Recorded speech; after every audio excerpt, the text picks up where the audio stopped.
So in the last 24 hours, Windows Central, who has a pretty decent track record when it comes to news on Microsoft, has come out with a few interesting details about the Xbox Scorpio. For starters, they say current dev kits out in the wild are operating at below 80% of their planned performance.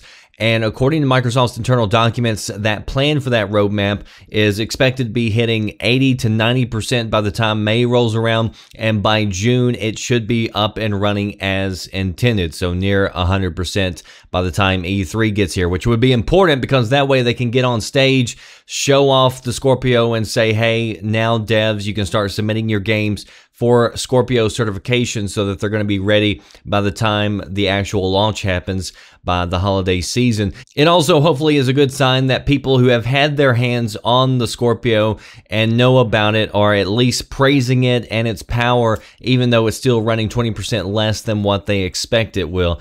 They also mentioned Microsoft has tools in place to make it super easy for devs to implement 4K assets into a single project base code to use across Xbox One and Scorpio, so you're not doing a whole lot of extra work. And that way you can also tell the game to only use 4K assets, for instance, if a Scorpio is detected, and to not download those assets if only an Xbox One is detected. And of course, that would keep download sizes in check.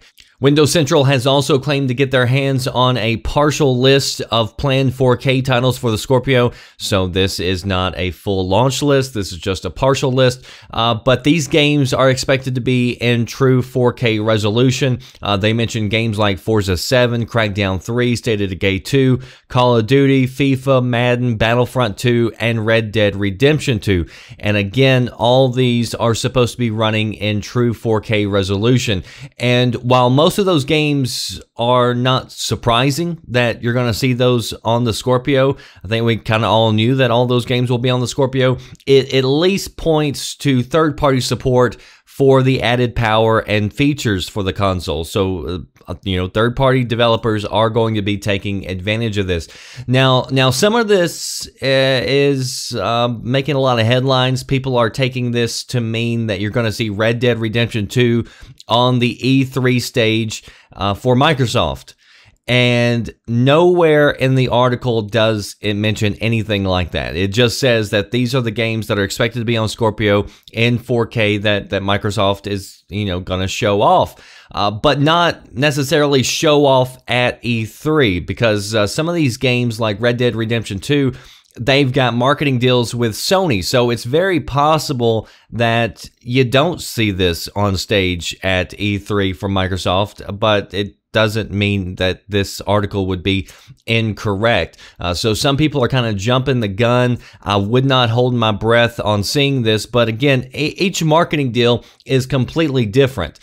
They can certainly show trailers and clips of a game that's coming out on their system, just like how you can go to Xbox channel right now and find Destiny 2 trailers, even though Sony has a marketing deal with them as well. So that's not to say that you won't see Red Dead Redemption 2 at E3 for Microsoft, but I wouldn't be surprised if you don't. They also say Scorpio is going to have a sizable 4K library out of the box, because many older games are going to be able to scale all the way up to 4K on Scorpio while keeping high quality.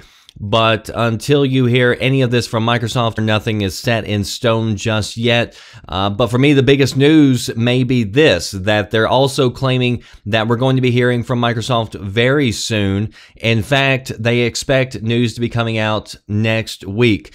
So hopefully that will be the case. What that news will be, we don't know, whether it be details on the Scorpio or whether they're just announcing an event, pre-E3, that they'll do a launch for the Scorpio and at least, show it off in that aspect. But whatever is the case, stay tuned right here and I'll let you know as soon as we do know something from Microsoft. Also, be sure to check out videogamesandnews.com to find out the latest news as it's happening.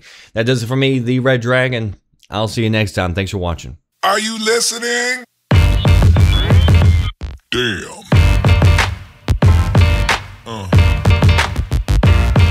Yeah.